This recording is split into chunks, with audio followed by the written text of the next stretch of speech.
Si vous interviewez 500 des personnes les plus riches de la planète et que vous écrivez ensuite un livre sur le sujet, vous obtiendrez ce livre « Réfléchissez et devenez riche ».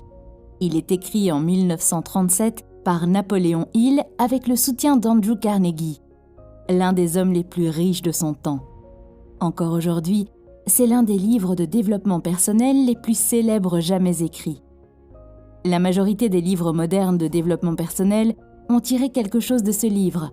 Il se compose de 13 principes et dans cette vidéo, je vais en résumer 9. Principe numéro 1, le désir.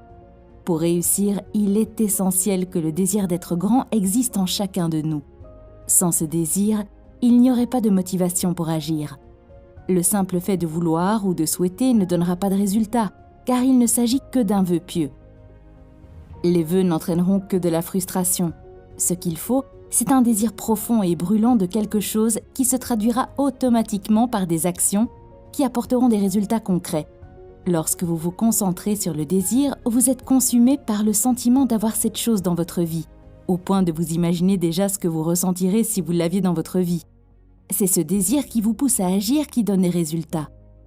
Lorsque vous avez un désir fort, vous aimez travailler sur votre objectif 10 heures par jour jusqu'à minuit. Vous vous endormez et vous en rêvez. Vous vous réveillez et vous recommencez à travailler. Vous ne vous dites pas « si cela ne marche pas, je vais faire autre chose ». Vous y allez à fond et ne vous laissez pas d'autre choix. En 1519, le capitaine Hernán Cortés débarque à Veracruz pour commencer sa grande conquête de l'Empire aztèque. À leur arrivée, Cortés et ses soldats se rendent vite compte qu'ils sont moins nombreux que les Aztèques et qu'ils ont très peu de chances de gagner. Le capitaine Cortés avait un désir ardent et il voulait conquérir quoi qu'il arrive. Il ordonna donc à ses soldats de brûler leurs navires avec lesquels ils naviguaient. En brûlant leurs navires, il envoyait un message clair à ses soldats. « Soit nous gagnons, soit nous mourrons. Il n'y a aucun moyen de rentrer chez soi. » En conséquence, Cortés a gagné la bataille malgré les grandes différences entre les deux armées. Je pense que cette histoire est un bon exemple pour expliquer le point de vue de l'auteur sur le désir brûlant. Dans le livre, il partage une formule en 6 étapes pour que chacun puisse transformer son désir ardent en réalité. 1. Fixez dans votre esprit le montant exact que vous souhaitez atteindre. 2. Déterminez exactement ce que vous êtes prêt à faire pour recevoir cette somme d'argent. 3. Précisez une date exacte à laquelle vous souhaitez l'atteindre. 4. Créez un plan et faites le premier pas immédiatement. 5. Décrivez votre désir en une phrase claire et concise. 6. Lisez la déclaration à haute voix 2 fois par jour. Le deuxième principe est la foi. La foi est une croyance en quelque chose que vous ne pouvez pas voir mais que vous pouvez sentir. L'auteur indique que la foi est une certitude absolue que vous obtiendrez exactement ce que vous désirez. De nombreuses personnes commencent à poursuivre leurs rêves avec enthousiasme. Cependant, elles commencent à rencontrer certains obstacles. Ils font l'expérience du doute et de l'incrédulité de leurs amis et de leur famille. Ce doute dans leurs rêves leur fait perdre la foi en eux-mêmes. Finalement, ils perdent également confiance dans leurs rêves. Personne n'a dit qu'il était facile d'atteindre ses objectifs. Vous devez avoir une foi solide comme un roc. Savez-vous quel était l'accord entre Albert Einstein et sa première femme lorsqu'ils étaient en instance de divorce? Einstein a dit « Si vous acceptez de divorcer maintenant, je vous donnerai tout l'argent du prix Nobel que je gagnerai dans le futur. » Pouvez-vous voir le niveau de foi ici? Cet accord est intervenu plusieurs années avant qu'Einstein ne reçoive le prix Nobel, mais il avait une grande confiance dans sa capacité à le gagner. C'est le type de foi dont Napoléon Hill parle dans son livre. La foi peut aussi être négative. L'auteur dit « Si vous pensez que vous êtes battu, vous l'êtes. Si vous pensez que vous n'osez pas, vous n'osez pas. Si vous aimeriez gagner, mais pensez que vous ne pouvez pas, c'est presque une certitude que vous ne le ferez pas. La vie est une bataille, et dans cette bataille, les vainqueurs ne sont pas les plus forts ni les plus rapides. Tôt ou tard, l'homme qui gagne est celui qui pense qu'il peut. » Le troisième principe est appelé autosuggestion.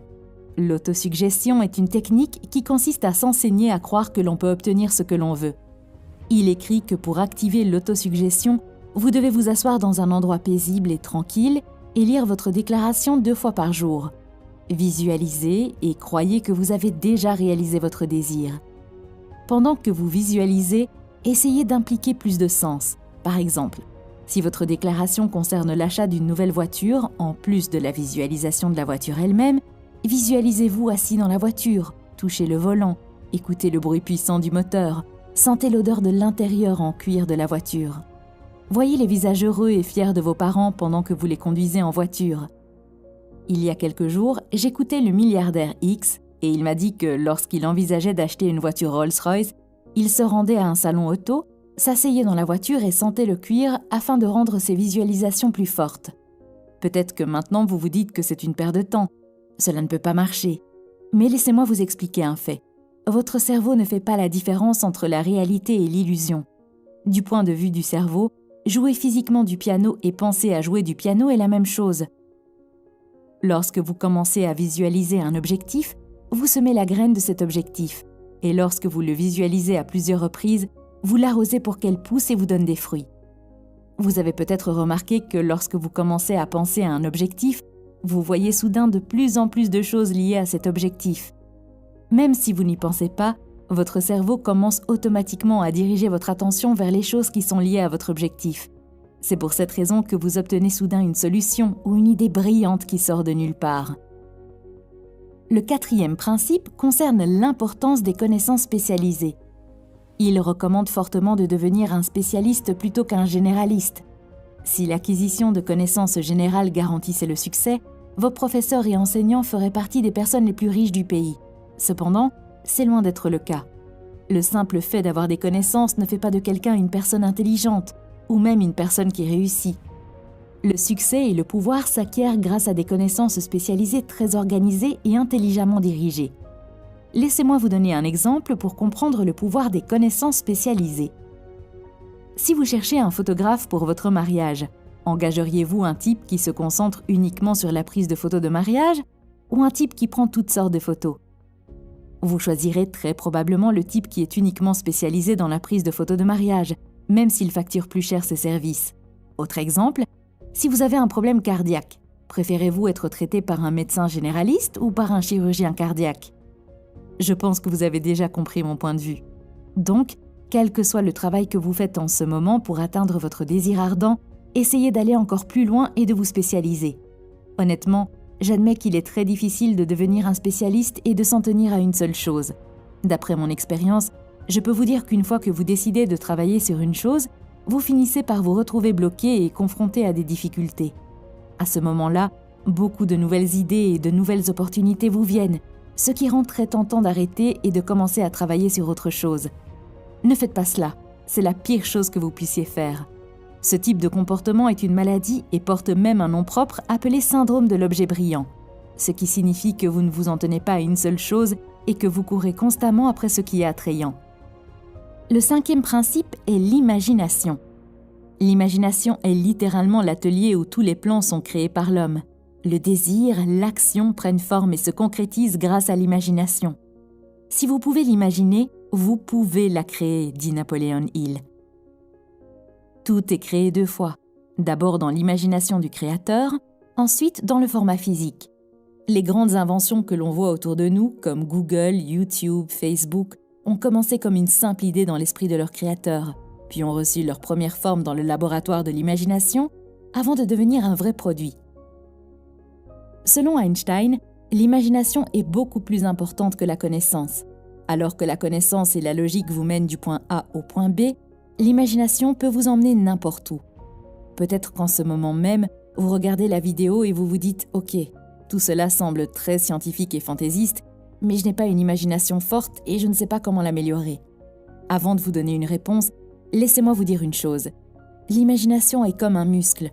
Plus vous l'entraînez, plus il devient fort. Et le problème est que la plupart d'entre nous n'entraînent pas notre imagination après l'enfance. Peut-être est-ce parce que la société nous dit quel chemin nous devons suivre et quoi faire dans une certaine situation, alors nous commençons à perdre notre imagination.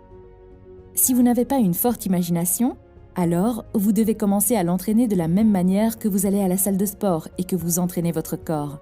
Et le nom du gymnase pour entraîner votre imagination s'appelle une expérience de pensée. L'expérience de pensée est simplement une situation ou un événement dans lequel vous vous mettez en situation et imaginez quelle serait votre réponse ou quelle serait votre solution. Si vous regardez le film sur la vie d'Einstein, vous verrez qu'il fait presque toutes ses découvertes par le biais d'expériences de pensée. Un petit exercice que j'aime utiliser pour entraîner mon imagination consiste à regarder les produits, les systèmes ou les entreprises qui m'entourent et à essayer de penser à la façon dont je le ferais différemment ou dont je l'améliorerais. Le 6e principe est la planification organisée. L'auteur dit que pour réussir, il faut un plan concret. Ce plan doit être un moyen d'atteindre ce que vous désirez. Prenez votre temps pour rédiger un plan et écrivez-le ensuite. Une fois que vous l'avez écrit, les chances qu'il devienne réalité augmentent. Veillez toujours à mettre vos plans par écrit, puis à les diviser en objectifs réalisables. Il dit aussi que le processus de planification doit être continu et persistant. Même lorsque vous êtes confronté à des difficultés et des échecs, n'abandonnez jamais et continuez à travailler sur votre idée et à peaufiner vos plans. Le 7e principe est une décision. La capacité à décider rapidement et avec détermination vient du fait d'avoir un but précis et de comprendre exactement ce que l'on veut. Si vous êtes facilement influencé par les autres et que vous mettez du temps à prendre une décision, cela signifie que vous n'avez pas un désir ardent et fort pour ce que vous voulez.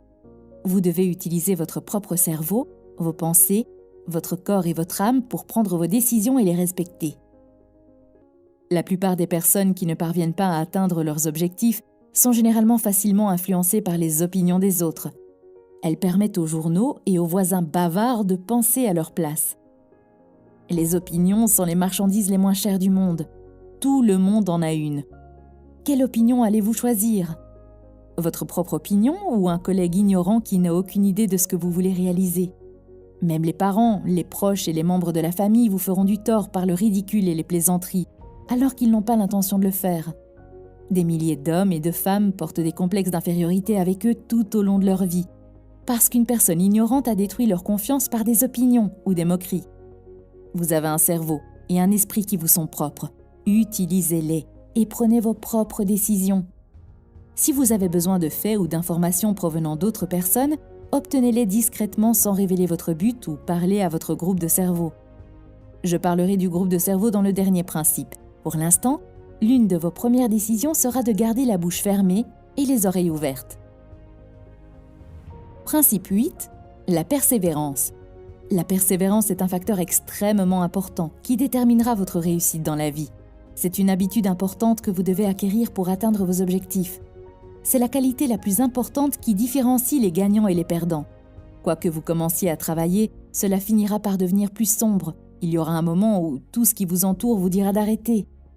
Il dit qu'à ce moment précis, les hommes sont séparés des garçons. Dans le livre, il y a quelques exemples pour montrer le niveau de détermination à gérer les moments difficiles. L'un d'eux concerne Thomas Edison, le célèbre inventeur de l'ampoule électrique. Il dit que Thomas Edison a échoué plus de 10 000 fois dans ses tentatives, mais Edison a continué à persister et à travailler sur son expérience malgré tous les échecs. Un autre grand exemple serait le colonel Sanders, fondateur du KFC. Je ne mange pas beaucoup de fast-food, mais si je dois manger, alors mon choix se porte toujours sur KFC. Et ce n'est pas à cause du goût, c'est simplement à cause de mon respect pour le fondateur de la société. À l'âge de 65 ans, il a créé sa recette et a commencé à visiter différents restaurants afin d'obtenir une licence. Mais il a été constamment rejeté.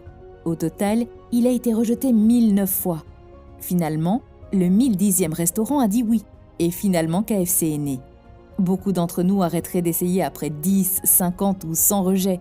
Mais il a persisté jusqu'au bout, ce qui, à mon avis, mérite le plus grand respect. Ce principe et des histoires comme celle-ci m'ont aussi beaucoup aidé lorsque j'ai créé cette chaîne. J'ai commencé à travailler sur cette chaîne il y a 3 ans, mais je n'ai jamais réussi à créer une vidéo qui soit assez bonne. Finalement, après de nombreux tests, j'ai confirmé que la qualité de la vidéo était bonne, mais cette fois-ci, j'ai rencontré un autre problème. Personne ne voulait partager mon contenu avec mes internautes pour qu'ils puissent se joindre à ma chaîne. Finalement, même les personnes qui m'étaient proches et qui soutenaient la chaîne ont perdu leur foi et sont parties.